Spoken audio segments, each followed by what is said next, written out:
ลมหลายๆค่อยๆบังรถหาบังรถให้บ่รถเฮ้ยค่อยกึ่งตะบ้าเด้จะย่างเมื่อเดี๋ยวพ่อบอกไผเด้อเดี๋ยวพ่อบอกเด้อสิเมื่อเซอร์ไพรส์เมย์ก็พอแล้วอีกเท่านึงต้องมาอยู่พี่กินให้อีกเธอกินนี่เป็นได้ไดเบิ่งไอ้ขอไม้เนี่ยไอ้จนตกใจดีแล้วกินนี่อยู่หวยงุกจนบ่ทันคนได้ยินคร่าวๆว่ากินนี่หันมีคนเคยให้ผู้ใหญ่จะดีเคยให้ความหวังเจ้าว่าเพิ่นสิซื้อรถให้แม่นบ่แล้วแต่ดนปานใดแล้วเพิ่นเว้าฮะแต่เดือน11แต่เดือน11ถูกแล้วเพิ่นเงียบเลยบ่ตอนนี้หรือว่าจะได้แล้วเห็นเจ้าของให้แท้ให้ว่าให้อีว่ากินนี่น่ะแบบน้อยใจแบบทางผู้ใหญ่เพิ่นเคยว่าจงวางไว้ที่ซื้อให้น้องแต่ว่ายังไม่ได้นะประสบเห็นผู้นี้ได้บัดนี้มันแห้งมันตามใจนะเข้าใจอยู่ดอกคันใหม่มาให้ลูกสาวเจ้าโดยงามอยู่บ่โดยรถใหม่รถแกเบิ่งดูนี่3 บาทบีบเข้าใบตัวนี้เด้อบีบอีกมาคำมาคูณว่านี่มาโตมาคำมาคูณไม่เท่าเว้ยเอารถเงินดอลลาร์อะไรข่าวเด้โดยเอารถห้างรถมีรถคำรถคูณมาให้แม่จ้าลูกสาวรถคันนี้ขี่แล้วร่ำรวยขี่แล้วห้างมีเด้อล่ะเด้อขี่หาเงินหาทองให้ได้ให้โชคให้มานขอบคุณไอซาวลิตหลายๆเด้อที่มาชดชอยทางน้องกับลายแยงน้องไอ้พันซอยก็ขอให้จงมีสุขภาพแข็งแรงความเจ็บบ่ให้ได้ความไข้บ่ให้มีปรารถนาสิ่งใดขอให้ได้สิ่ง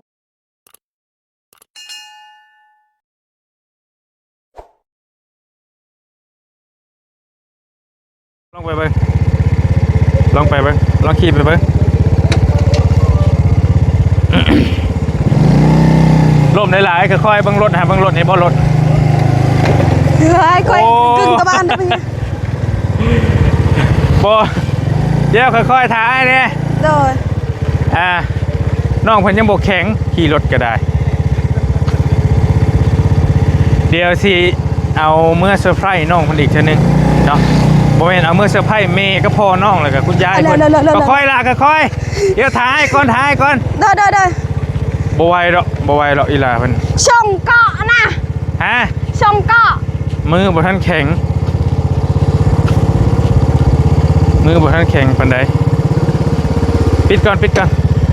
อาย่านแท้ๆอู้ไอเสียวแท้ๆเฮาจานเนื้อขึ้นชงกันเพราะว่าให้ยังเกาะชงเด้ยิ้วเขาแข็งก็ได้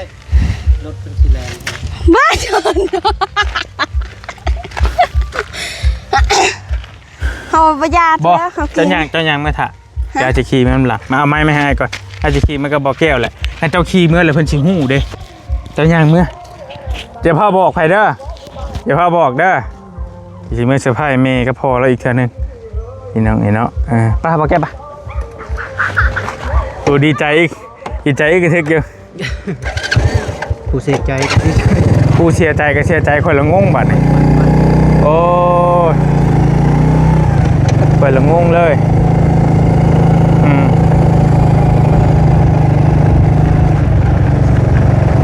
ตกใจลีกี่น้องเพิ่นเล่นเมื่อน่ะอย่าสิขี่มาถ่าเด้อโอเคเล่นมาเลยดีต่อบ่งงอีหลีกี่นี่งงแฮงโอ้เนาะแม่นข่อยงงอีหลีแบบเอ้ามันคือหยังน่ะน้อยใจหั่นแหละน้อยใจเพิ่นก็ได้ว่าแต่ว่าตาอันนี้หุ่งเติบอยู่เนาะตาแดงนี่แกแต่ว่ามันบ่แม่น LED แหละพี่น้องเอ้ย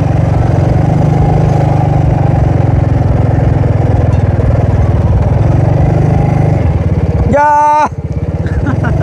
จะมาตัดหน้าได้สิเจองัวพอแห้งแล้วเจองัว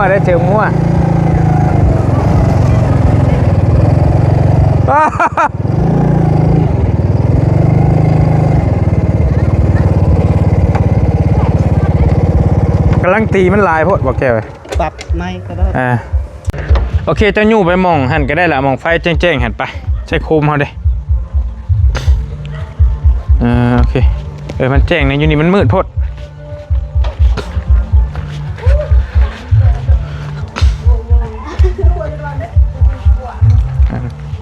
มาได้อยู่บ่แพ้รถอยู่บ่เฮ้ยนี่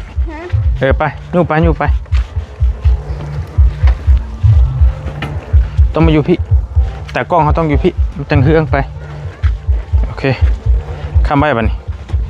ได้บ่แจ้งบ่โอเค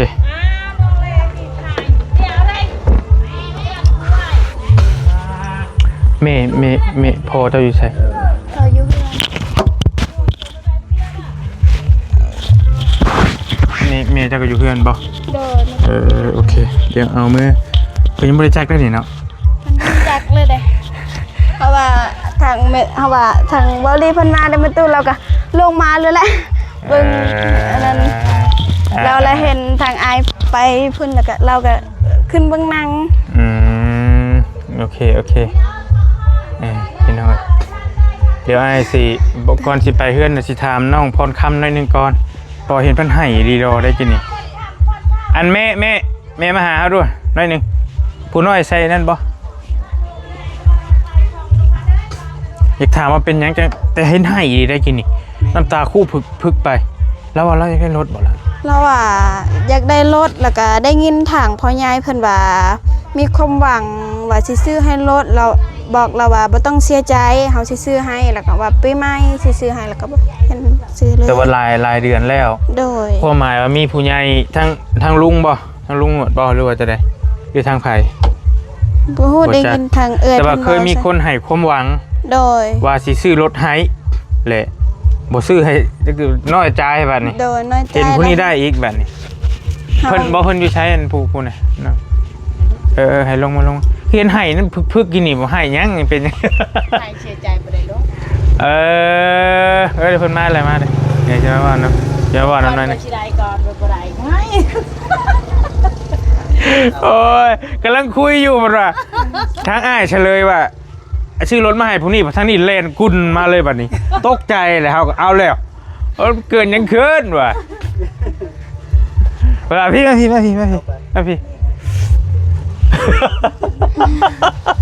เป็นยังล่ะเป็นยังขึ้นให้อีกเธอกินนี่เป็นได้ใดเบิ่งไอ้ขอไม้นี่ไอ้ตัวตกใจดีเลยกินนี่อยู่ห่วยงุกจนบ่ต้องคนได้ว่าเลยทางนี้จ้ะโทษเด้อว่าความจริงแล้วจะเล่าให้อ้ายฟังนี่เป็นยังมันเป็นได้ใดไม่ได้เป็นยังแต่ว่าน้อยใจซื่อน้อยใจแบบใดได้ยินคร่าวๆว่ากินนี่หันมีคนเคยให้ผู้ใหญ่จะดีเคยให้ความหวังเจ้าว่าเพิ่นสิซื้อรถให้แม่นบ่แล้วแต่โดนปานใดแล้วเพิ่นเว้าฮะแต่เดือน11แต่เดือน11ถูกแล้วเพิ่นเงียบเลยบ่ตอนนี้หรือว่าจะได้แต่เห็นเจ้าของให้แท้ให้ว่าให้อีว่ากินนี่น่ะแบบน้อยใจแบบทางผู้ใหญ่เพิ่นเคยว่าจงวางว่าสิซื้อให้น้องแต่ว่ายังบ่ได้นะประสบเห็นผู้นี้ได้บัดนี้มันแห้งมันตามใจนะเข้าใจอยู่ดอกเข้าใจอยู่เคยมีคนให้ความหวังไว้เลยบัดบังเอิญบ่ลี่บัดไปกี่นี่ยังบ่ทันเฉลยว่าสิให้ไผนะบ่ลี่ก็เว้าไว้2ทางว่าก็บ่แม่นของผู้นี้กับของผู้นี้แต่ผู้นี้เราก็บ่ทันมีเด้เอาอย่าเฮ็ดรอแล้วบัดพอเฉลยปึ้มว่าให้ผู้นี้บัดทั้งนี้แล่นเลยบัดนี้ให้พี่น้องเอ้ยอันนี่เขาว่าได้ไงแกก็มันพาครึ่งให้ได้ก็พ่อจะพาครึ่งให้ทุกเจ้าคนละครึ่งไปแล้วมันก็คือเจ้าหู้หันแล้วล่ะไอ้ก็ทำตามเจตนาของผู้ใหญ่เพิ่นเนาะเพิ่นบ่เป็นยังทางผู้ใหญ่เพิ่นมอบให้ทางน้องเพิ่นว่าจี้เป้ามาให้ผู้นี้ปั้งอ้ายสิเปลี่ยนใจให้เจ้าให้กับมาให้บ่ให้ก็เฮ็ดบ่ได้อีกนะมันก็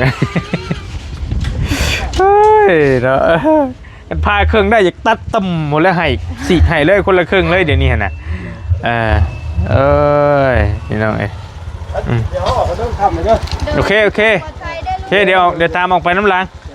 จะขอบใจลุงโดยเจอกันรถเอา หารถมาให้น้องคนนี้บ่มีมารถห้างรถหยังก็ได้ ตอนนี้ตะกี้กับเอารถห้างมาเลย หมอดรถเลยบัดนี้ว่าต่อ ผู้ใหญ่ทั้งเจ้าบ่เพิ่นเว้าน่ะ โดย ตอนแรกเนาะคุยกันตั้งแต่พุ่นเด้บ่ลีตั้งแต่ถ้าได้เกี่ยวเข่าตั้งแต่เข่าเริ่มมันโอ้ หลายเดือนแล้วเด้นี่เนาะ ก็ว่าปีใหม่เนาะ โดย พอปีใหม่ผ่านไปกระจ้อยแล้วที่นี่ล่าสุดนี่ให้หมดแล้วเบิ่งรถคันที่ว่านั่นน่ะที่มันเป็นรถเล็กเศษ โอ้ รถข้าวลาดตำรวจก็เลยบ่ซื้อให้ ได้แนะนำเพิ่นว่ามันเก่าเกินไปมันห่างรถเล็กเศษแบบว่ารถเครื่องจักย้ายมาแต่ใส่นะขายว่าเขาก็เลย ใช่ เพิ่นว่ามันบ่เป็นตะขี้ว่าซั่นนะ เป็นรถยนต์แมวว่าสันเนาะ รถย่อมแมว โดย รถช่างน่ะ รถแทน รถช่างเพิ่นเอิ้นรถช่างมาแปลงขาย แต่ที่นี่เขาว่ามันมีรถมือสองว่าแต่ว่าราคา11,000ว่าเขาสิเอาคันนั้นก็ดีอยู่ว่าแต่ว่าเพิ่นเงียบไปเลยแล้วแสดงว่าเพิ่นบ่ซื้อนะ อันคันตกกระเทินว่าได้ซื้อ11,000แล้วนั่นเติมอีก 9,000 เออ บ่แม่นว่าเอาได้อีหลี แม่น เอาได้11,000เลยแล้วคันว่ามือสองเฮาจักสิพ่อแบบใดอีกเนาะอันนี้10,000ก็ได้บ่ล่ะคันแบบนี้ก็ได้บ่ ได้มาจังได๋ ได้ขอแค่เป็นรถจักรอ้ายต้องถามก่อนมันอยากได้ไปเฮ็ดหยังบัดนี้ แบบ ซึมได้บ่ไปน้ำตาซึมไปน้ำ ออกมาออกหายแล้วก็แบบโลกกันแล้วก็มันก็ รถคันนี้ได้เป็นจังได๋ โดยแบบคันเราอธิบาย เอ้ยเกิดเพิ่นแล้วก็ทางน้องเพิ่นนึง แบบบ่คักว่าแน่น่ะแบบรถโมหนนะแบบ กับรถนี่ก็ต่อพ่วงเลยเนาะเป็นรถค้าขายของน้องพรแล้วบัดนี้เป็นรถมันตัวเจตนาผู้ใหญ่ก็ซื้อให้น้องพรแล้วว่าตัวนี้ ผู้เอ้ยบ่หรือว่าใช่น้ำกัน ก็บ่แม่นว่าซื้อผู้หนึงผู้เดียวคือใช้ในครอบครัวแรกๆนะคือเพียงแต่ว่าเนื่องจากว่าที่นี่แหละผู้นี้แหละค้าขายก็เลยติดพวก ต่อพ่วงเนาะ มันก็ผู้นี้บัดครับพ่วงบัด บ่ได้อีก บ่ค่อยแข็งแรงอ่ะนะบัดผู้นี้บัดไปให้เป็นหน้าดุ มันก็บ่คักแหละเอ้าไผก็อยากได้เป็นของไผของมันคือเฮือนนั่นแหละ คือเฮือนนั่นแหละคือเฮือนนั่นแหละ มันจะเป็นของตัวเองเนาะ คือสมมุติว่าเฮือนแม่นอยู่ร่วมกันบัดสมมุติได้ผัวมาอยู่ร่วมกันได้บัดคือเฮือนนี่กะมันก็มันบุอิสระเนาะก็เข้าใจอยู่เข้าใจบัดนั่นแหละอดเอาเฮ้ยบายเนาะ แต่บริถึงเลขก่อน บ่ได้ชื่อเลขใช่ป่ะจะคิดถึงใช่ไหมบัดนี้เอ้ยพี่น้องไอ้เนาะจะได้อดเอาไอ้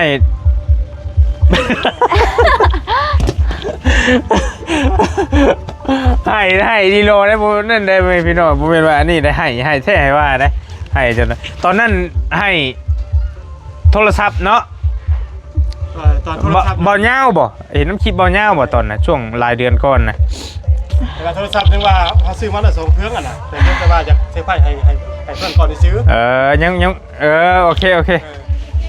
แต่ว่านี่มันบ่คือโทรศัพท์ที่บ้าน อันนี้บ่ได้มีวางแผนนี่แหละบ่ได้มีแผน2ได้ซื้อมาให้ผู้นี้เดี๋ยวแล้วเลย บ่ได้มีคันที่2ได้ คือโทรศัพท์บ้านนี่ อดเอาเฮ้ย เอาทำมิตรอ้ายก่อนเด้อเด้อ โอเคเจอกัน สบาย เจ้า เดินทางปลอดภัยเดี๋ยวไม่ได้เจอกัน สิไป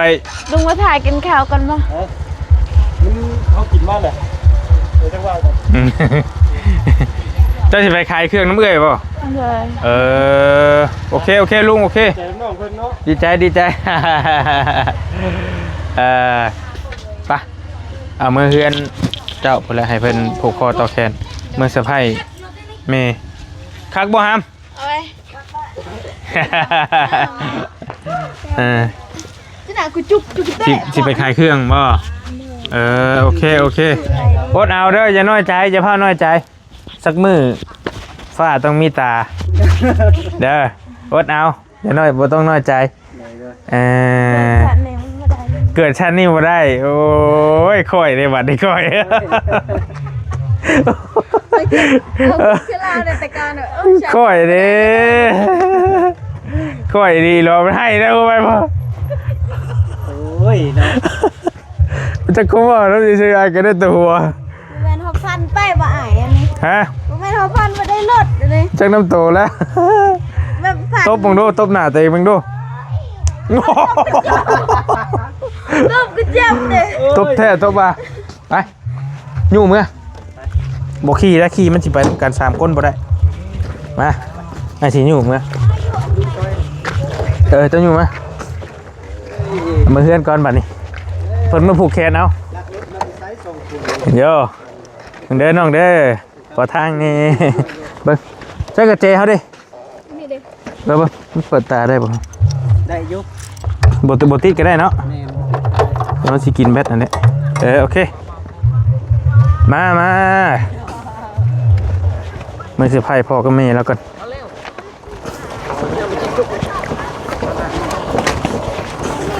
กันขี่บ่าวแก้วสิขี่น้ำบ่ได้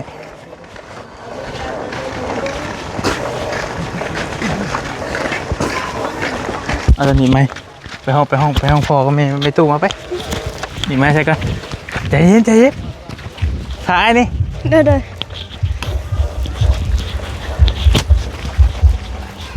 เบ๊ะแซงตียับในบอลเต้รถ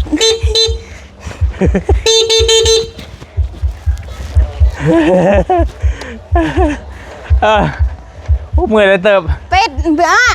อาปัดเนื้อหนังเชิงปรับเจาะระเบียร์คือไงเละพออ่ะอาปัดหนังไง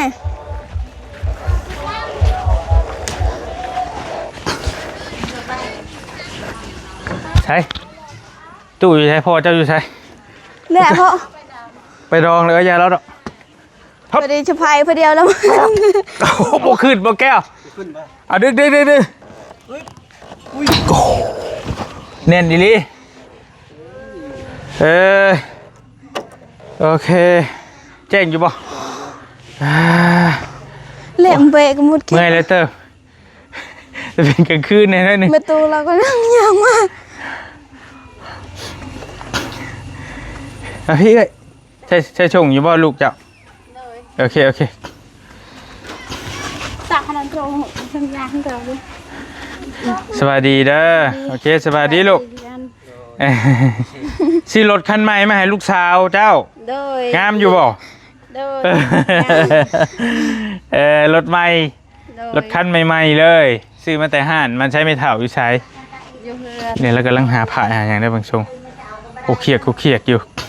พ่อเพิ่นไปร้องพี่น้องมีดอกมันเนาะ โดยเมตูเราว่าเมื่อเช้าจังอันนี้มันคำแล้วไปสิหาอ้อยหาอันนั้น แล้วแต่ไม่เท่า ตะบอนเราก็ตามเจาะ แล้ว ระ แต่ เบี ฮิต ยร์ ของ ช่างบ เจ้า อม บ่ เบ้ เป็นหยังแล้วใดก็ได้ แล้วใดก็ได้ เอาโตก็แช่งเลย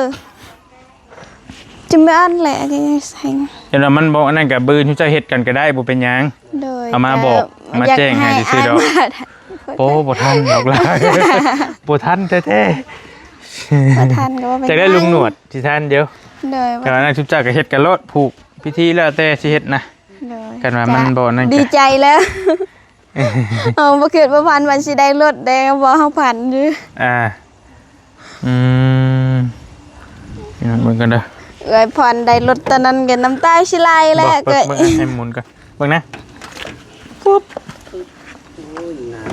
เอาต้องเอาแบบนี้พี่จะมายืนอยู่พี่บัดนี้บัดนี้เลยอ้ายถามเจ้าเนี่ยเจ้าอายุจักปี อายุ15 ปี15 ปีเดือน3นี่เขาเกิดเดือน3ปี2012จัก สัมมโนครัวจะอยู่นำไผ อยู่นำเมตู มีรูปบ่มีรูปเจ้าบ่ ผู้ใบประกาศหันได้ บ่ได้แล้วต้องอยู่ ผูกจะติดอยู่ใน แลอายุบ่ฮอดซ้ำบัดนี้ การอยู่ประธานหาดกับได้แล้วในเชนั้น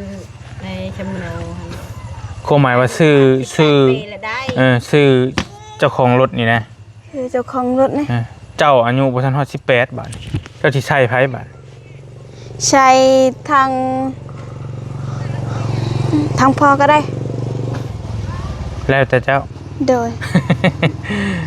มันต้องนั่นอยู่แล้วต้องให้ผู้ปกครอง โดย บ่ใช่พ่อก็ใช่แม่บ่ใช่แม่ก็ใช่มีตู้พอตู้แล้วแต่เจ้า โดย เลือกคุยกันเบิ่งใส่เบิ่งพี่น้อย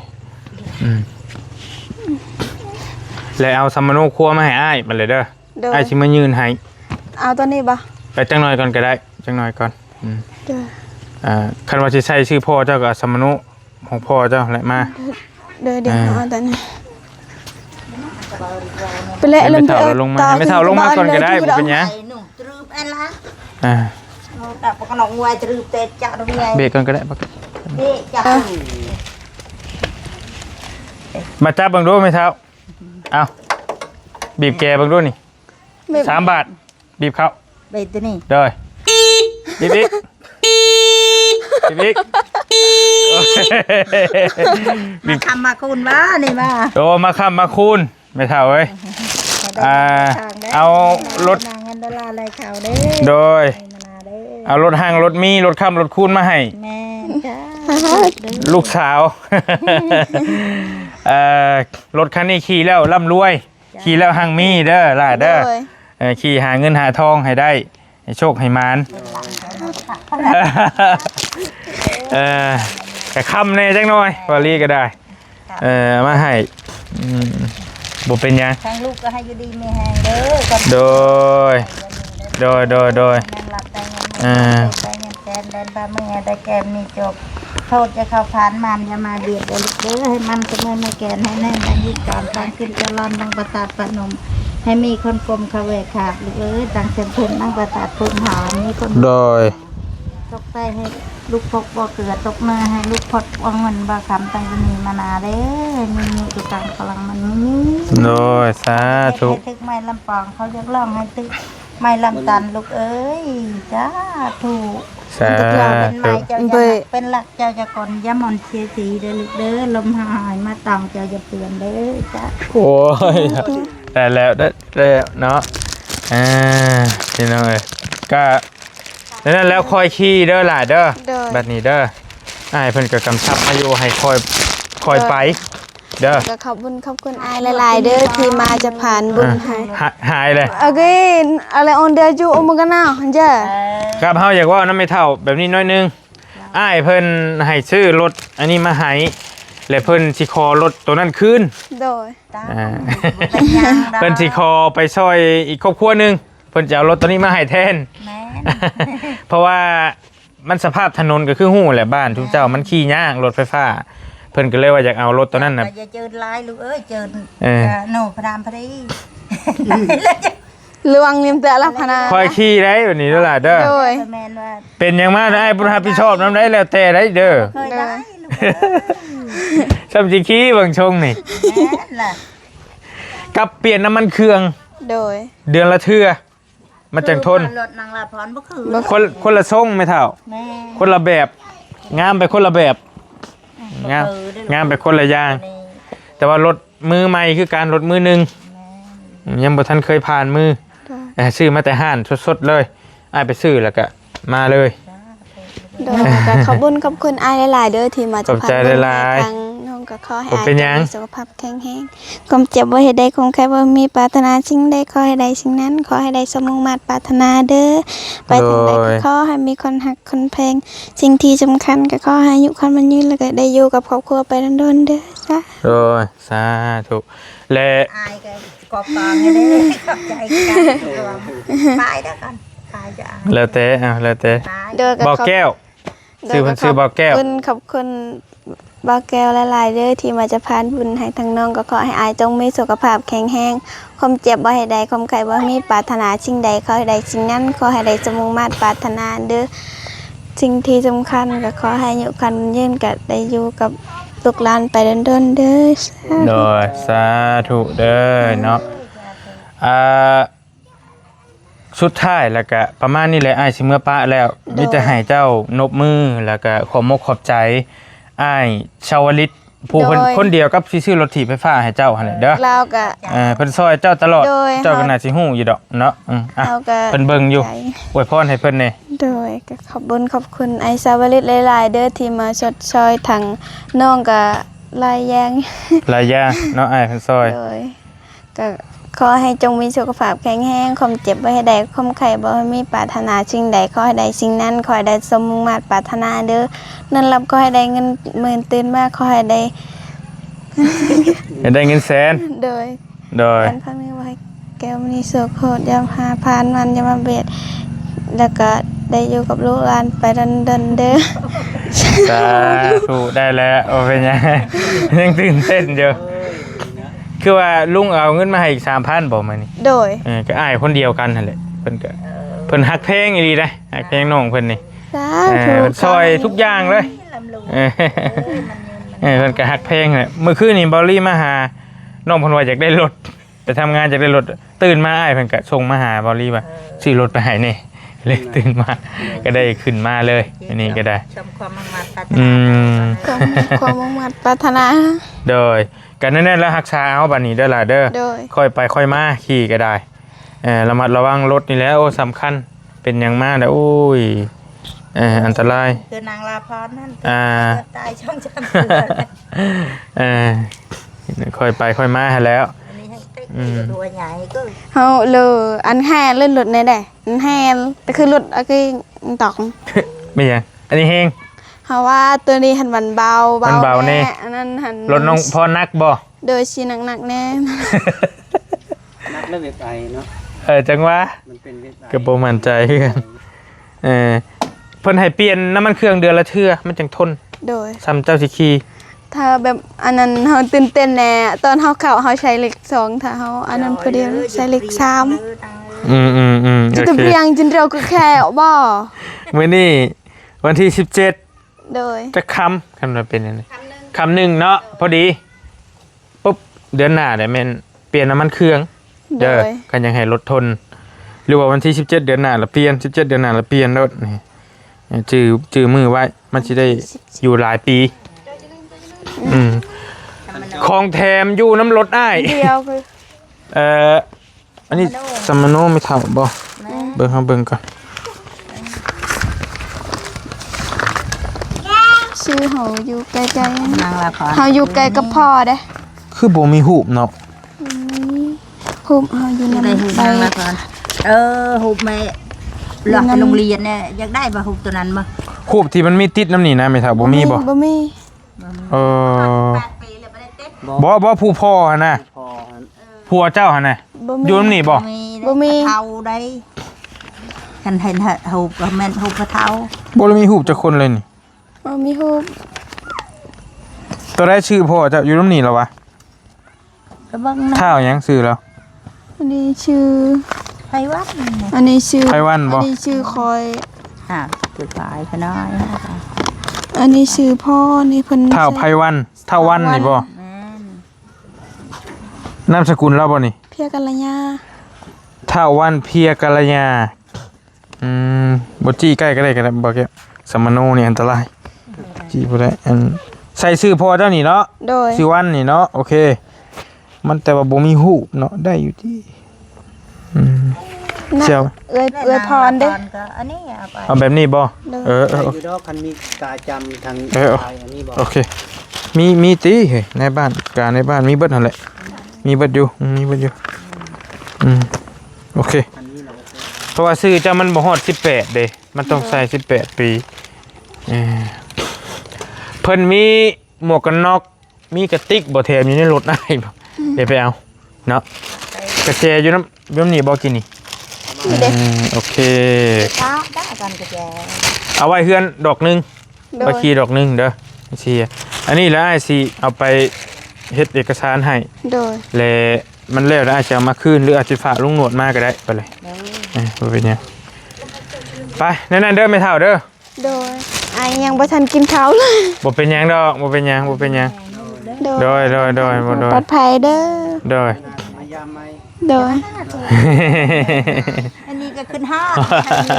กินฮอด โดย ได้ยินเสียงไอหัวแล้วมาแล้วก็หัวพันอยู่ใช่ ดองก็ยูท่าลูกยูท่าจะท โอเ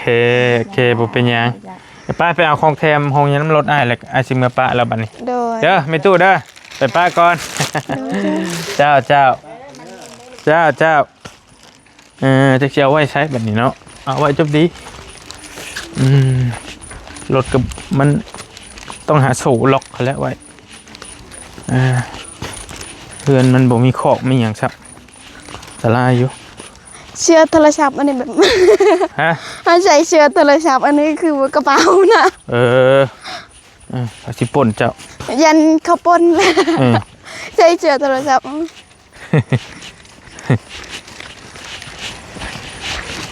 มืดในจักหน่อยพี่น้องไงตอนมอบรถในเพื่อนน้องเพื่อนกับบ่ได้มืดบ่ได้ไปเสียงดอกแต่มาเพื่อมาฮอดพี่กับมืดคือที่ตา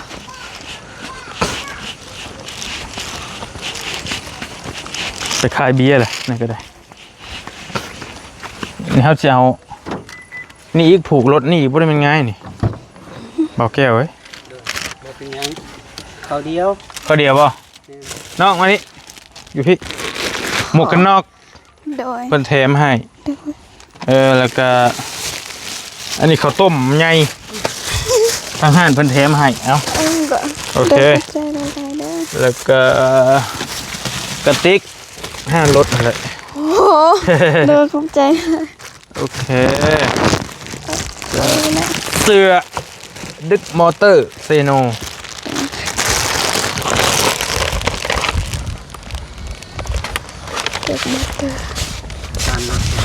เอกสารรถเจ้าอันนี้ โดย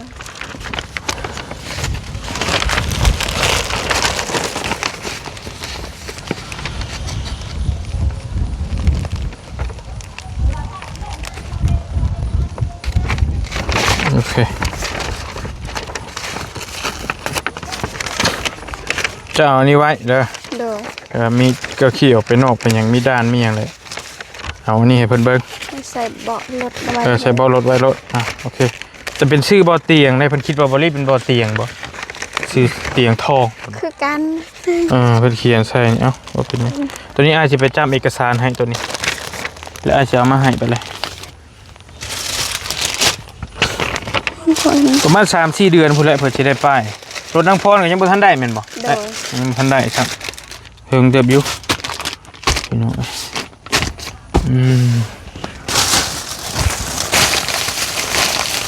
โอเคนั่นแล้วล่ะเอ้ย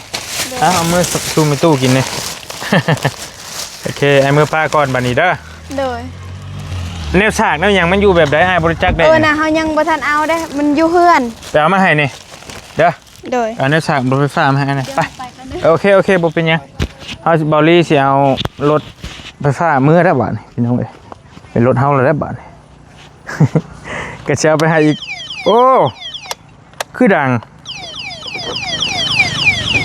แบบนี้ กดรีโมทคุณตั้งไว้เด้นั่น ขโมยบ่ แม่นขโมยแล้วมันดัง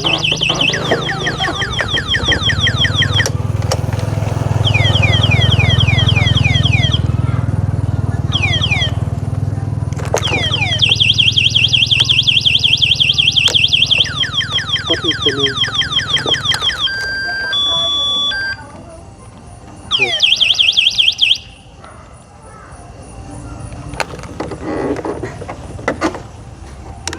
โอ้คืออยู่เนาะ คือบ่ คือ คือมันคือบ่ไปแหละ แล้วเขาทำลงเลย โว้ยเนาะ มันปิ้นวินอยู่ ตีมันปินอยู่บ่กินนี่ โอ้ปิ้นแล้ว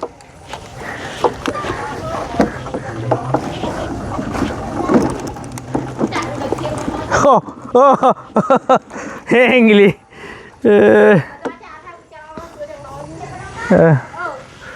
ให้น้องเพนเอาสายสากมาแล้วเฮาจังสิเอารถนี่เมื่อบัดนี้สิไปให้น้องอีกคนนึงอย่างน้องผู้เพิ่นโชคดีอีกคนนึง โอ้ยยังใหม่ไม่ได้ ยังไม่แล้วอายเป็นหายกระชื่อได้บ่เอาเก็บไว้ช้อนกันได้สบายเลยนี่เหมือนล่างกับคักนี่กันคักแล้วโอเคทางบริก็ขอตัวจบคลิปปิดคลิปไปเพียงซ้ำนี้ก่อนบัดนี้พี่น้องมีแต่เสียวรถไฟฟ้าคือรถแล้วก็สิเมื่อเนาะต้องขอบุญขอบคุณในลายทั้งอ้ายชาวลิตเนาะที่เพิ่นเป็นผู้ใจบุญเนาะใจกุศลซอยน้องพันธุ์โดยตลอดมาเนาะรอบนี้บริซื้อรถจักรมาให้น้องเพิ่นแต่เป็นสะพานบุญให้อ้ายเพิ่นเรื่อยอยู่เนาะ ให้อ้ายเด้อชาวลิตอยู่ดีมีเฮงให้โชคให้มานให้ร่ำให้รวยปรารถนาสิ่งใดก็ให้ได้สิ่งนั้นสมความมุ่งมั่นปรารถนาร่ำรวยอยู่ดีมีเฮงอย่าเจ็บอย่าจนอย่าคัดอย่าสนเดินทางไปทางใดมาทางไหนก็ให้ตลอดปลอดภัยเนาะร่ำรวยอยู่ดีมีเฮงเด้ออ้ายเด้อสาธุไปเจอกันคลิปหน้าสำหรับคลิปนี้สบายดีพี่น้องยินดีน้ำน้องเพิ่นได้หลายได้รถคันใหม่บ๊ายบายเนาะ